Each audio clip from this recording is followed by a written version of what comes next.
Irmãos, boa noite. Mais uma vez, que a paz de Jesus e o amor de Maria estejam em cada coração. Como eles disseram, eu me chamo Marcos e é uma alegria muito grande estar aqui com vocês. Eu não estou sozinho, tem alguns servos do Ministério da Intercessão, da Cura, lá do grupo de oração Caminhando com Maria, que está aqui. Vocês estão aí? Levanta a mão quem veio de Londrina aí, do Caminhando. Tem lá no fundo o pessoal. O pessoal está lá no fundo com a lojinha também do Caminhando com Maria, com alguns artigos religiosos. Ministério de Música que veio aqui. Vamos dar uma salva de palmas para esse Ministério de Música aqui, ó. Os irmãos que atenderam, todos os servos. Obrigado, irmãos, Deus abençoe. É uma alegria muito grande a gente sair em família, grupo de oração, com os irmãos, em missão, em levar a palavra de Deus, aquilo que nós experimentamos, que é o seu amor, a sua misericórdia. Isso que nós estamos experimentando desde o primeiro dia do cerco de Jericó, que não acaba hoje, somente semana que vem, como o Marcos já tinha dito. São 7 semanas e você precisa perseverar nas 7 semanas, porque muralhas vão cair, amém? E eu creio, eu tenho convicção no meu coração que muitas muralhas já estão caindo por terra, amém? E o Moisés Rocha, ele dizia, desde o primeiro dia, da importância que é de você vir para a igreja, estar aqui na igreja, na casa do Senhor, trazer a sua vida, a sua casa, os seus problemas, tudo aquilo que você enfrenta. E ele diz também como é importante você se consagrar a Nossa Senhora, a Maria, a bem-aventurada Virgem Maria, aquela que esmaga a cabeça da serpente, porque assim Deus o quis, dá esse poder para ela esmagar, extirpar todo o mal da nossa vida. Diga para quem está do seu lado: a mãezinha é guerreira, meu irmão. Abra tua casa para ela, para que ela possa entrar. Consagre-se a ela, porque Nossa Senhora, ela providencia para mim e para você. Ela não quer glórias para ela, mas tudo o que ela faz é para que o seu filho seja exaltado, glorificado acima de todas as coisas, amém? E meus irmãos, dando continuidade ao terceiro dia do cerco de Jericó, o tema que foi proposto, aquilo que o Senhor colocou para o núcleo do grupo de oração Sagrada Família é derrubar as muralhas do pecado que colocamos entre nós e Deus, para que possamos alcançar as libertações em todas as áreas da nossa vida. Quem deseja, diga eu. Senhor, Ele deseja verdadeiramente derrubar por terra todas as muralhas do pecado que nós muitas vezes levantamos na nossa vida entre nós e Deus, para que eu e você possamos alcançar libertação. Meu irmão, nós precisamos de libertação. E na verdade nosso Senhor Jesus Cristo, Ele veio, se vestiu de carne, se fez homem igual a mim e a você em tudo, menos no pecado, para nos dar vida e vida em abundância, vida nova. E esta vida nova é fazer de mim e de você, pela força do Espírito Santo, homens e mulheres livres. Deus não nos quer escravos, Ele nos quer libertados, livres na sua presença, porque Ele tem um plano maravilhoso para cada um de nós, amém? Por isso eu quero convidar você a pegar comigo a sua palavra no livro do profeta Isaías, capítulo 59, e vou pregar para vocês aquilo que o Senhor deu para o núcleo do grupo de oração Sagrada Família. A passagem que me foi passada para a gente partilhar é exatamente essa, Isaías 59, versículo 1.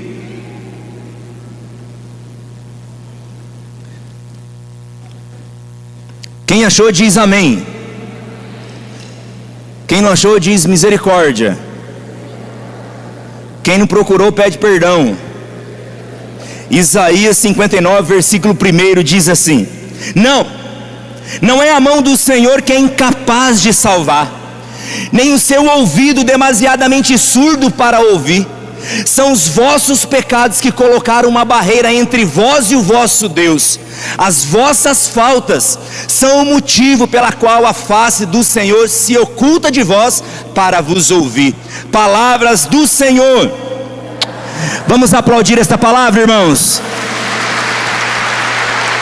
Essa palavra hoje, ela é força de cura, força de libertação para nós.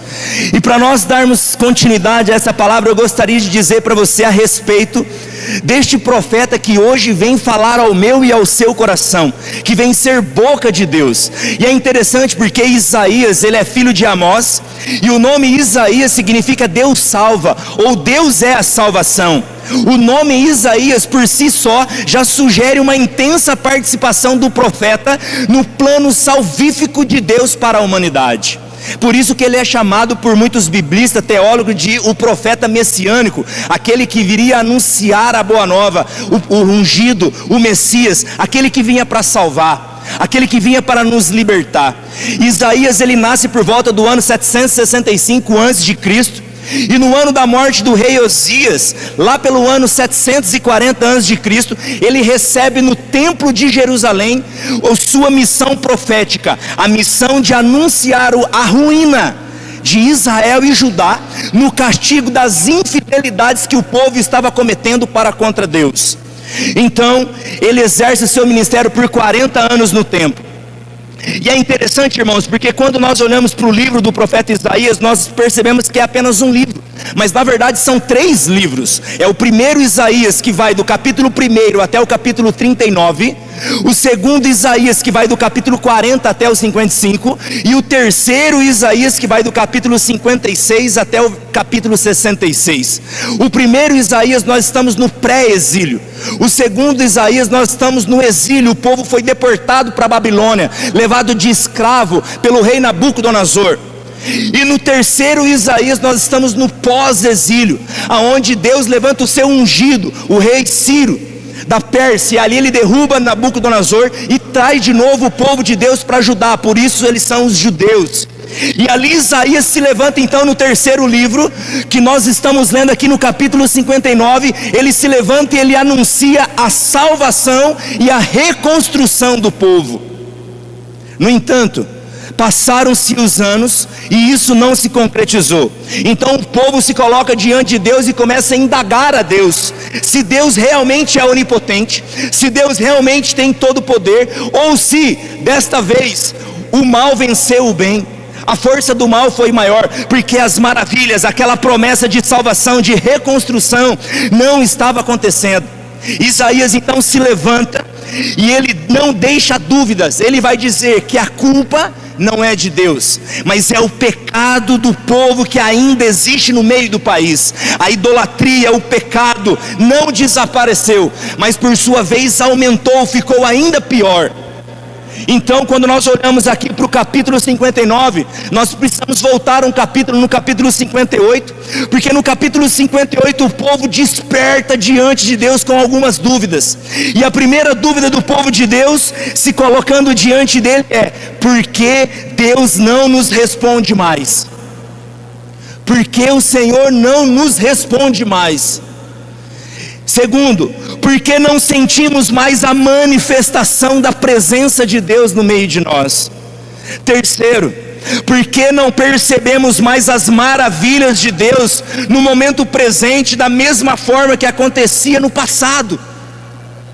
Meus irmãos, quantas vezes eu e você também, na nossa vida, na nossa caminhada, por estar caminhando e muitas vezes contando até com o Senhor, mas quando nós estamos aqui, nosso Senhor Jesus Cristo, Ele não prometeu vida fácil para ninguém. No mundo, a vez de ter aflições, coragem, eu venci o mundo. Nós estamos aqui, nós passamos pelas dificuldades, nós estamos peregrinando para uma terra fértil e espaçosa, mas não é aqui, é o reino do céu. Nós estamos no mundo, mas não pertencemos ao mundo, nós pertencemos ao reino do céu. Nós estamos caminhando e vamos passar pelas dificuldades. No entanto, quando nós passamos pelas dificuldades, pelas provações, nós vamos ficando insensíveis, nós vamos ficando frágeis. Nós vamos muitas vezes sendo tentados pelo inimigo, e o inimigo começa a soprar no nosso ouvido dizendo que Deus te abandonou, que Deus não vai salvar a tua casa, que Deus esqueceu do seu filho, Deus esqueceu do seu marido no vício, no adultério, no álcool, nas drogas, na prostituição, que a sua casa não tem jeito mais. E muitas vezes nós começamos a perguntar: será que Deus está ouvindo a minha oração? Será que Deus está atento ao meu clamor? Será que Deus está ligando para o meu sofrimento, para a minha angústia, para o meu desespero, para as minhas perdas que eu tive? Talvez você que perdeu um ente querido na pandemia, talvez que você que perdeu tudo na pandemia, e você está aqui hoje, mas você deve dizer: Deus não ouve a minha oração, porque eu tenho orado tanto, eu tenho clamado tanto, mas parece que Deus não me escuta, parece que Deus não ouve, parece que Ele não fala. Eu quero dizer para você que Deus, Ele responde, mas Ele não responde com palavras. Deus não responde com palavras. Deus responde a sua dúvida que você traz no teu coração com atitude. Por isso que Ele trouxe você aqui neste cerco de Jericó, para dizer para você que Ele continua sendo Deus da sua vida, e que todas as coisas concorrem para o bem daqueles que amam a Deus, e que tudo aquilo que Ele prometeu para a sua vida, Ele vai cumprir, porque Ele é fiel. Amém? Dá um chacoalhão quem está do seu lado e diga: Deus não esqueceu você, meu irmão. Ele não está indiferente à tua vida, às tuas lutas, às tuas batalhas. Ele não esqueceu de você, mas Ele continua no mesmo lugar. Então o profeta Isaías, ele faz uma exortação, ele faz uma revelação, ele faz uma apologia para defender os motivos pelos quais Deus deixou de ouvir o povo de Israel. E aí é o que nós acabamos de ler. Não é a mão do Senhor que é incapaz de salvar. Em outras traduções, na tradução da CNBB, a Bíblia da CNBB vai dizer assim: não foi o braço do Senhor que é curto demais para salvar. A tradução da Bíblia da Ave Maria vai dizer que não é a mão do Senhor que é fraca. A CNBB vai dizer: não é a mão, o braço do Senhor que está encolhido. Meu irmão, olha só, a primeira coisa que nós aprendemos com este texto é que Deus, Ele tem a sua mão forte, poderosa, e o seu braço não está acolhido, ele não está encurtado, mas ele está estendido para te atender. Você crê nisso, sim ou não? A mão do Senhor é poderosa, é forte, e ela não está encolhida, mas ela está esticada para você. Deus deseja te abençoar poderosamente. Portanto, toda desconfiança: será que Deus pode? Será que Deus não pode me abençoar? Caia por terra, porque Deus pode, e Ele vai te abençoar. Amém? E assim nos garante a palavra de Deus no Salmo 88: nos céus não há ninguém igual a ti, entre os filhos dos poderosos não há ninguém igual a ti. Tu tens um braço forte, poderosa é a tua destra. A destra de Deus é poderosa, e quando ela se levantar pela sua mão, não tem inimigo que ficará de pé, porque vai cair por terra, as muralhas cairão por terra, porque o nosso Deus é forte. Amém? Jeremias capítulo 32, 17: ah, Senhor Javé, fostes vós que fizestes o céu e a terra com a força do vosso braço, nada vos é impossível. Você traz impossível nessa noite? A palavra de Deus está dizendo que para Ele nada é impossível, e nosso Senhor Jesus Cristo já revelou o segredo para mim e para você, porque tudo é possível àquele que crê. Diga para quem está do seu lado: creia, meu irmão, creia, minha irmã. E o Espírito Santo já está suscitando no teu coração a fé expectante de crer até as últimas consequências, de não desistir, para que o milagre aconteça, para que o impossível aconteça na sua vida. A mão de Deus não está encolhida, ela está estendida para a tua vida, meu irmão, minha irmã. Olha o que vai dizer a palavra de Deus ainda em Isaías 41: pois eu, Senhor teu Deus, eu te seguro pela mão e te digo: nada temas, pois eu venho em teu auxílio. Não é eu que estou ao teu auxílio nessa noite, mas é o próprio Deus que vem ao teu auxílio e estende a mão para você, para te tocar, para te curar, para te libertar. Igual um dia Jesus caminhando, e de repente chega 2 cegos até ele e fala: Senhor, filho de Davi, tem compaixão de nós. E aí Jesus pergunta: o que queres que eu te faça? Que nós possamos enxergar, Senhor. Vai dizer a palavra que Jesus estendeu a mão, tocou neles e disse: seja-vos feito segundo a vossa fé. No mesmo instante eles ficaram curados. Eu não sei se você entendeu. Eles chegaram clamando, pedindo a cura para Jesus. Jesus estendeu a mão, tocou e disse: seja-vos feito segundo a vossa fé. Você crê que Deus, nesse cerco de Jericó, hoje, Ele pode mudar a sua vida? Ele pode dar uma guinada na sua vida? Meus irmãos, Deus, Ele tem o poder. A sua mão é forte, a sua destra é poderosa, o seu braço está estendido, e se você crê, você verá, como diz Jesus a Marta, a glória de Deus. Amém? Dá um chacoalhão mais uma vez, quem está do seu lado, diga: desperta, meu irmão, porque Deus está fazendo já maravilhas na sua vida. Quem está entendendo diz amém. Glória a Deus. A sua mão não é fraca, e nem seu braço curto para nos salvar, e nem o seu ouvido surdo para nos ouvir. Olha aqui para mim, a segunda coisa que nós aprendemos é que Deus, Ele está disposto e Ele está atento à nossa oração, ao nosso clamor. Deus não está surdo quando você ora. Deus não é indiferente às tuas orações. Deus é um Deus que ouve a minha e a sua oração. A nossa oração não são palavras lançadas ao vento. É na oração que nós encontramos Deus. São Padre Pio dizia: o homem pode buscar Deus nos livros, mas ele só pode ser encontrado na oração. A oração é a chave do coração de Deus. Deus se sensibiliza com o homem e com a mulher que se coloca na sua presença e busca intimidade com Ele. E saiba, meu irmão, minha irmã, que quando você se coloca desta forma na presença de Deus, Ele não está surdo, mas Ele está atento à tua oração.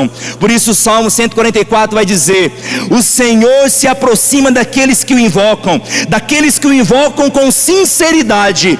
Ele satisfará os desejos daqueles que o temem, e ouvirá os seus clamores e salvará. Você tem clamado a Deus, sim ou não?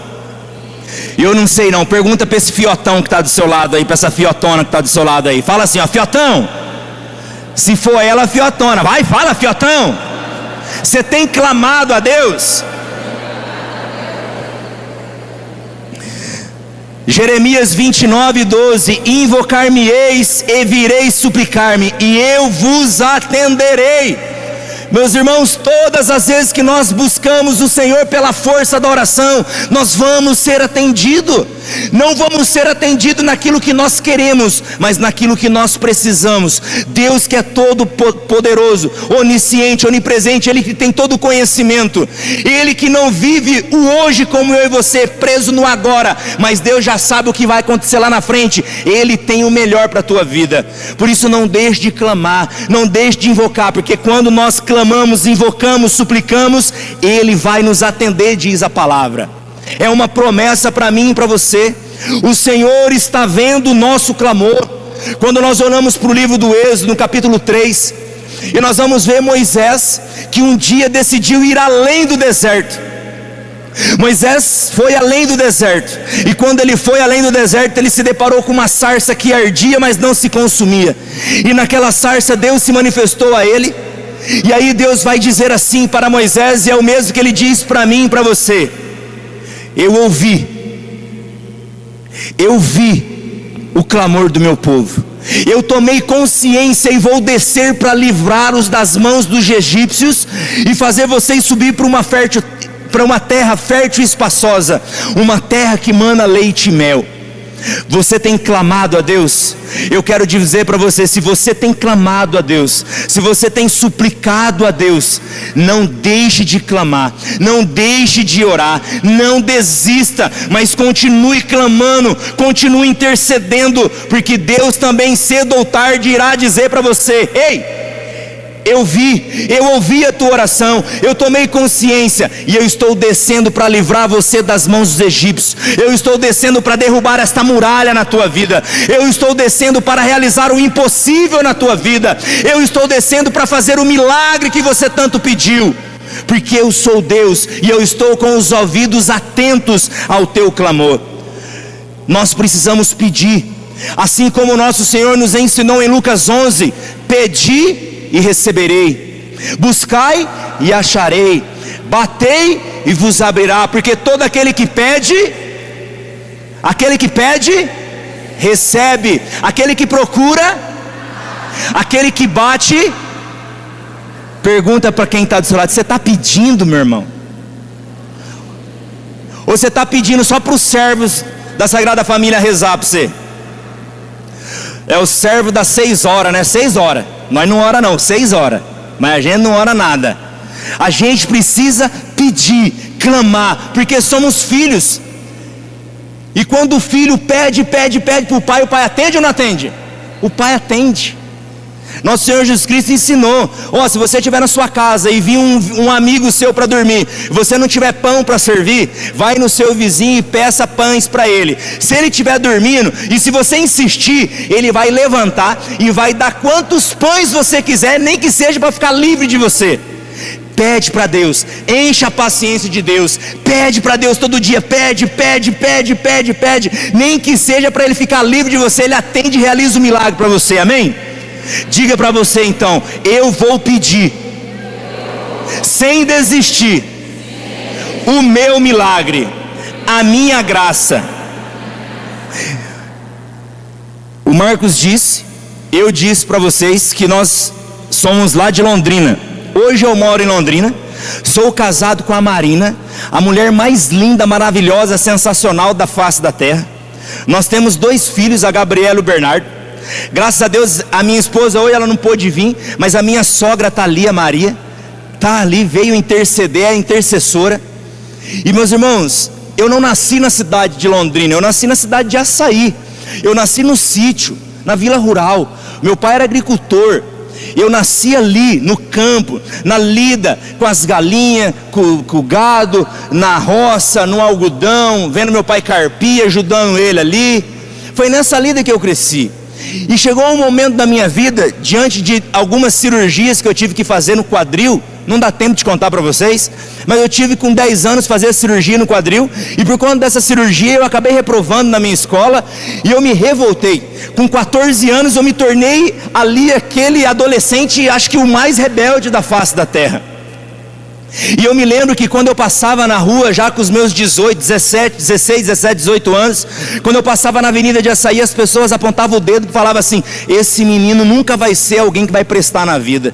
Eu tenho dó da mãe e do pai desse menino. Todo mundo olhava para mim e falava assim: um caso perdido, carimbava, pum, caso perdido, esse menino não tem jeito mais, nem Deus pode mudar a vida desse menino.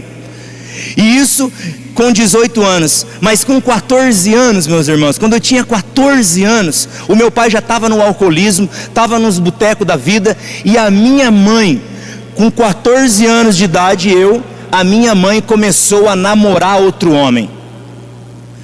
A minha mãe, Dona Fia, começou a namorar outro homem, e esse homem é Jesus Cristo. Vamos aplaudir nosso Senhor Jesus Cristo? Oh, glória! Glória a Deus! Nosso Senhor Jesus Cristo entrou na vida da minha mamãe, da Dona Fia, carinhosamente a Dona Fia. Jesus Cristo entrou e revolucionou a vida dela. Foi uma transformação. E minha mãe batia a mão na Bíblia e falava assim: eu tomo posse dessa palavra, que se eu crer será salvo eu e toda a minha família. Eu vou levar a minha casa para o céu. E a minha mãe clamava, e quanto mais ela clamava, mais assombração aparecia, pior eu ia ficando. Aí eu ia para o cigarro, eu ia para a bebida, estava nas drogas, na prostituição, no mundo, tinha deixado a igreja. Quanto mais ela rezava, pior eu ficava. E as pessoas falando: esse menino não tem jeito, esse menino não tem jeito mais. Eu tinha dó do pai e da mãe, mas a minha mãe dobrava o joelho na presença de Deus e clamava, tendo convicção que um dia o Senhor ia ouvir o clamor dela. Ei mãe, ei vovó, você que cuida dos netinhos, você mamãe que tem o seu filho, que está dando trabalho, que o seu marido está dando trabalho. Às vezes eu chegava bêbado em casa, não tinha condições nem de ir para minha cama sozinha. Minha mãe me ajudava, colocava eu lá. E quando eu estava lá sentado, deitado na minha cama, a minha mãe vinha com a mão quietinha ali, colocava a mão na minha cabeça e falava: Senhor, seduz o Marcos. Eu não vou perder o meu filho para o mundo, eu não vou perder o meu filho para as drogas, para a prostituição, para o fumo, para nada, para o álcool. Não, Senhor, ele é teu. Rezava baixinho. Reza baixinho. Se o seu marido tem um sono leve, se o seu filho tem um sono leve, vai na porta, acende a mão na porta e começa a orar, pede para Deus interceder, começa a rezar o seu terço, começa a rezar o seu rosário, se você conseguir, vai pedindo para Nossa Senhora. Cada Ave Maria que você reza para o teu filho, para o teu marido, é uma bola de fogo do Espírito Santo que cai sobre ele. E minha mãe ia lá e começava: vai Senhor. E aí acabava as palavras, ela não tinha mais o que falar. Nesse momento o Espírito Santo vem e começa a orar em nós, e ela começava: ori alabacanta alabaçu E eu ali às vezes bêbado, meio dormindo, meio acordado, e a minha mãe e eu abri o olho de canto assim, via minha mãe ajoelhada na cabeceira da cama, e eu pensava comigo assim: a minha mãe tá muito louca, mano, a minha mãe tá chapada que nem eu. Mas meus irmãos, a minha mãe estava chapada, ela estava embriagada, mas não de vinho, mas do Espírito Santo de Deus, amém? Vamos aplaudir o Espírito Santo, porque Ele é derramado e Ele muda. Coloca a mão lá na cabeça do teu filho e ora, porque cedo ou tarde o Senhor vai ouvir o teu clamor, assim como ouviu o clamor da minha mãe. E um dia eu estava aqui em Londrina já fazendo faculdade, tudo aquilo que as pessoas diziam não vai ter jeito, de repente eu estava estudando, eu estava na faculdade, eu estava me formando, e aí o Senhor mexendo no meu coração, e eu estava entrando numa depressão profunda, não tinha mais desejo no meu coração. Eu saía com os amigos para as baladas, para as noitadas, mas ei, jovem, não preenchia o meu coração.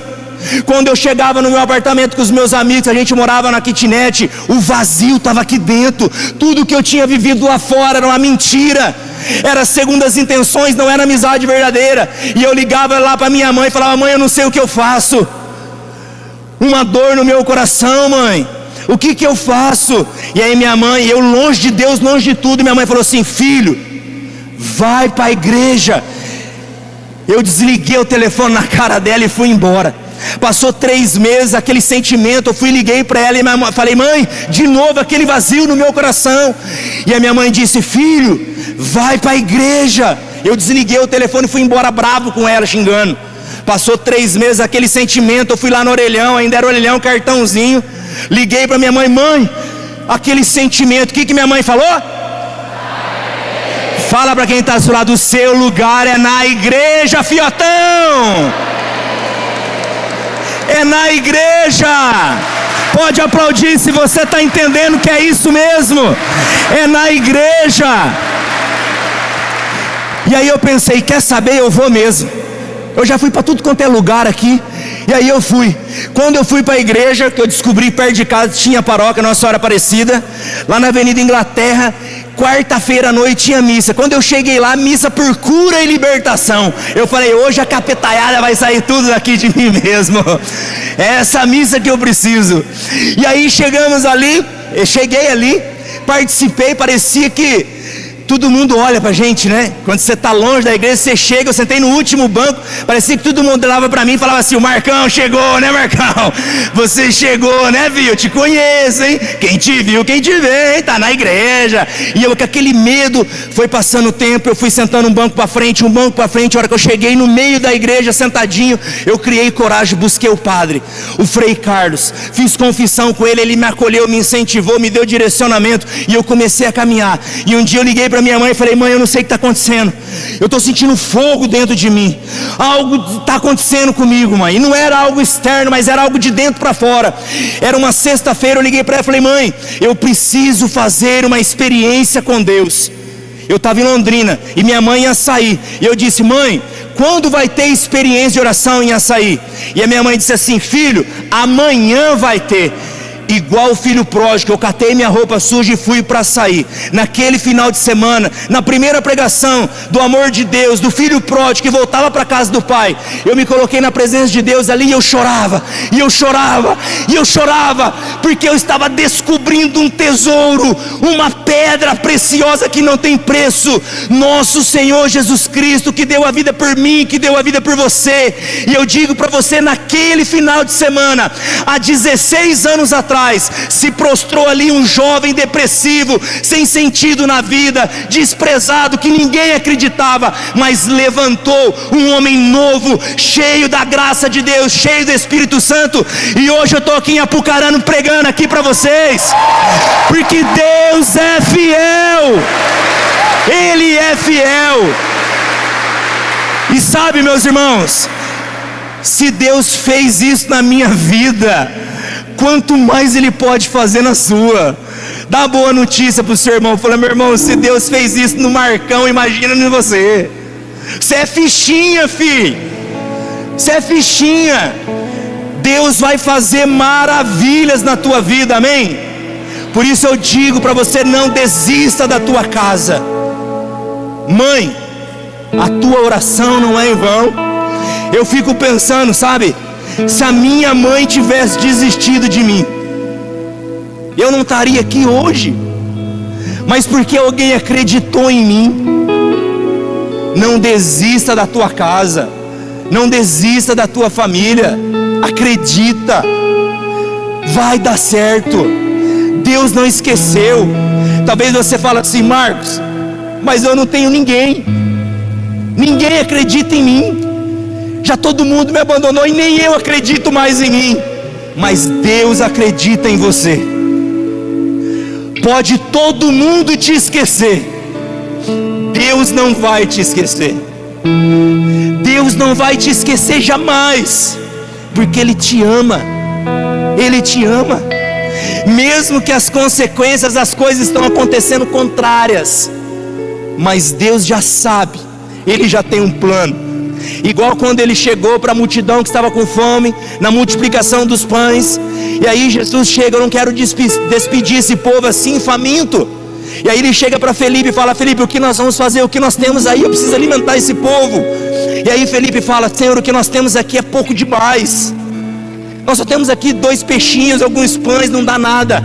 E aí São Lucas vai dizer assim: Jesus Cristo perguntou isso a Felipe para pô-lo à prova, porque ele bem sabia o que havia de fazer. Ei, olha para mim, Deus já sabe o que vai fazer na tua vida. Deus já tem um plano para a tua vida. Ele bem sabe o que vai fazer na sua vida. O que eu peço para você é: não desista, mas continue lutando, continue orando, continue perseverando, amém? Diga para quem está ao seu lado: Deus é fiel, meu irmão. Deus é fiel, meu irmão. Vamos avançar, amém? A palavra de Deus está dizendo para nós que a mão do Senhor não é fraca, ela não está encolhida, mas ela é forte, está estendida para nós. O seu ouvido não é surdo, ele escuta o nosso clamor. E terceiro, diz assim a palavra de Deus: não é a mão do Senhor incapaz de salvar. Diga comigo: salvar. Ou significa, meu irmão e minha irmã, Deus é libertador, e Ele vai libertar você. Ele vai libertar a tua casa, Ele vai libertar a tua família. Salmo 17 vai dizer assim: o Senhor é o meu rochedo e minha fortaleza, e o meu libertador. O nosso Deus é libertador. Lembra quando Moisés recebeu lá na sarça ardente a promessa da terra prometida, fértil e espaçosa, e Moisés começou a caminhar pelo deserto? Chegou o momento que os egípcios, o faraó, mandou todos os soldados atrás. Os soldados foram em encalço ali do povo de Deus, do povo de Israel. E aí Moisés então diz para o povo: não temais, tende ânimo, e vereis a libertação que o Senhor vai operar hoje em vosso favor. Os egípcios que hoje vedes, não os tornareis a ver jamais. O Senhor combaterá por vós. Meu irmão, nós não estamos sozinhos nessa batalha. Nós não estamos só, o Senhor combate por nós, o Senhor vai à nossa frente. Nós estamos numa batalha, mas não é contra homens de carne e sangue, é no campo espiritual, é no invisível. E no invisível o Senhor, Ele está na nossa frente. São Miguel Arcanjo está à frente, todos os anjos, toda a hierarquia, a mãezinha Nossa Senhora está na frente, todo o céu combatendo por mim e por você. Você não está sozinho, o nosso Deus é libertador.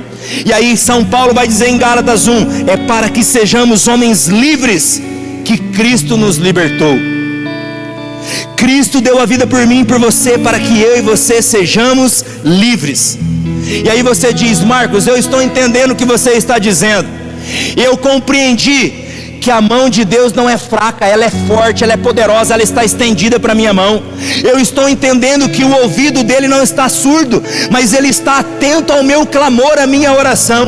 E eu acredito verdadeiramente que Deus é libertador e Ele pode me libertar. Mas o que eu preciso fazer é o que Isaías nos ensinou: derrubar as muralhas do pecado na nossa vida. derrubar as barreiras do pecado, as muralhas que se levantaram. E aí, meus irmãos, pecado, não existe esse negócio de pecadinho e pecadão, tudo é pecado, amém? Pecado é tudo aquilo que nos afasta de Deus, que nos distancia de Deus. E a palavra de Deus vai dizer que o pecado cria uma barreira entre nós e Deus. E o motivo pelo qual muitas vezes nós não somos atendidos na nossa oração é o pecado que nós criamos, que se torna uma barreira, que se torna uma muralha.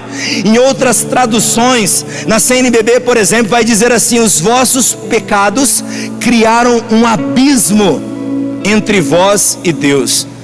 Imagina você num abismo lá embaixo, longe de Deus. Pecado é tudo aquilo que nos afasta da presença de Deus. E Deus, Ele não pode atender uma pessoa que está confirmada no pecado, porque atender uma pessoa que está confirmada no pecado é você incentivar esta pessoa para que ela continue no pecado. E Deus não pode fazer isso, Deus não pode atender. Talvez você fale: Marcos, mas eu posso levantar uma barreira entre mim e Deus? Sim, eu posso, você pode. Não é uma barreira que Deus não possa transpor, que Deus não possa derrubar, mas é uma barreira que Deus respeita. Ele não respeita a barreira, a muralha que nós levantamos, mas Deus respeita a minha e a sua decisão de caminhar longe de Ele.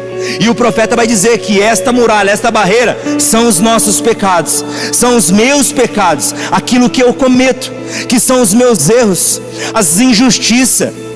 Então, nós precisamos fazer o quê? Voltar ao Senhor, ser obedientes ao Senhor. Meus irmãos, nós estamos vivendo um tempo propício para isso. Nós estamos na quaresma, e o Senhor nos convida à oração, o Senhor nos convida ao jejum, e o Senhor nos convida à caridade. Por isso eu já quero convidar você. Quanto tempo faz que você não se confessa? Já vou dizer uma coisa: não deixa para confessar lá na Semana Santa, pelo amor de Deus. O padre, a comunidade vai estar cheio de coisa, cheio de programação, aí brota gente para tudo quanto é lado para confessar naquele dia. Vai antes, já pode ir agora. Diga para quem está do seu lado: o sacerdote está te aguardando para a confissão. Fala para ele. A confissão, o sacramento da reconciliação, é um sacramento de cura, amém? A nossa igreja é rica, é maravilhosa, e o catecismo da Igreja Católica nos ensina 3 sacramentos que é de cura para mim e para você: o sacramento da reconciliação, a confissão, a unção dos enfermos e a Eucaristia. Quando nós participamos desses sacramentos, nós recebemos cura do Senhor. Quantas pessoas são curadas na confissão? Por quê? Porque o pecado nos afasta de Deus. Por isso, faça o seu exame de consciência, anota numa folha todos os seus pecados, tudo aquilo que tem te tirado da presença de Deus. Se confessa e viva o novo de Deus, amém? Nós queremos viver o novo de Deus. Nós não podemos estar determinados no pecado. Eu vou repetir: nós não podemos estar determinados no pecado. E o que é uma pessoa determinada no pecado? A pessoa determinada no pecado é aquela pessoa que está no pecado, ela está no erro, mas ela sempre dá uma desculpa para continuar no erro. É aquela pessoa que fala assim: não, as coisas mudaram, o mundo não mudou, as coisas mudou, a igreja mudou. A palavra de Deus diz, eu disse para vocês, Jesus é o mesmo ontem, hoje e sempre. Ele não vai mudar, a igreja não vai mudar, a doutrina não vai mudar. Quem tem que mudar somos eu e você. Nós temos que mudar. Esse negócio: mas Deus, o amor cobre uma multidão de pecado. Deus não vai me mandar para o inferno não. Deus é amor, Deus é misericórdia. É como se eu dissesse para você assim: isso mesmo, continue nessa loucura que você dá, que tá nota 10, vai dar tudo certo. Deus não pode fazer isso comigo e com você. Ele retira o sentimento da sua presença do meio de nós, mas Ele nunca nos abandona. Ele até fica chocado quando eu e você, quando nós nos abandonamos entre nós mesmos. Por isso no versículo 16, olha lá, no capítulo 59, versículo 16, vai dizer assim: viu que aí não existia pessoa alguma e admirou-se de que ninguém intervisse. Então foi seu próprio braço que lhe veio ao auxílio, e sua justiça que lhe serviu de apoio. Meu irmão, Deus viu que ninguém era capaz de intervir, ninguém tomou providência, ninguém estava fazendo nada para me salvar, para te salvar. Então Ele toma a iniciativa. Por isso São João, lá na primeira carta de São João, vai dizer, capítulo 4, que o amor de Deus não consiste em nós amar a Deus, porque Ele nos amou primeiro, Ele tomou a iniciativa, e a iniciativa foi enviar Jesus Cristo. Por isso o profeta vai dizer, Ele assumiu sobre si as nossas enfermidades, o castigo que nos pesa pesou sobre Ele, fomos curados graças às suas chagas. Nosso Senhor Jesus Cristo entrou no meio, Ele tomou a pancada, as pedradas, no meu e no seu lugar, para que eu e você hoje pudéssemos ser livres. Nosso Senhor Jesus Cristo derramou o seu sangue para que eu e você pudéssemos ser livres. Colossenses 1,13, Ele nos arrancou do poder das trevas e nos introduziu no reino do seu Filho muito amado, no qual temos a redenção, a remissão dos pecados. Meu irmão, minha irmã, quando eu e você decidimos romper com o pecado, caminhar com o Senhor, buscar a santidade, buscar as coisas do alto, sabe quais são as consequências da nossa vida? É aquilo que está em Isaías 58, se você não fechou. Então tua luz surgirá como aurora, e tuas feridas não tardarão a cicatrizar-se. Tua justiça caminhará diante de ti, e a glória do Senhor seguirá na tua retaguarda. Então as tuas invocações o Senhor responderá, e aos teus gritos Ele dirá: eis-me aqui. Quando nós caminhamos com Ele, quando nós rompemos com o pecado, quando nós buscamos a santidade em Deus, o Senhor, Ele responde para mim e para você: eis-me aqui, eu estou aqui com você. E a palavra de Deus continua: o Senhor te guiará constantemente, alimentar-te-á no árido deserto, renovará o teu vigor. Toma posse, Ele vai renovar o teu vigor. Será como um jardim bem irrigado, como uma fonte de água inesgotável. Reerguerás as ruínas antigas, reedificarás sobre os alicerces seculares. Chamar-te-ão reparador de brechas, o restaurador das moradias em ruínas. Talvez lá na sua casa, na sua família, talvez até a sua própria vida estava como a minha, as ruínas. Mas aquele que te chamou, aquele que te trouxe aqui, Ele é fiel para reconstruir. Ele não vai levantar, fazer uma reforma, mas Ele vai fazer uma obra nova na sua vida, amém? Ele vai fazer uma obra nova na sua vida. Olha para quem está do seu lado, dá um chacoalhão nessa pessoa, cuidado de acordar o neném, e fala assim: Deus vai fazer obra nova na sua vida hoje, amém? Nós vamos preparar para receber nosso Senhor Jesus Cristo. Enquanto nós preparamos para receber, vira para a pessoa do seu lado e pergunta para ela: o que está sendo o cerco de Jericó até agora para você? Pergunta para ela. Você já tem um testemunho para me dar? Fala para ela. Conta para essa pessoa do lado: o que está sendo até agora para você o cerco de Jericó?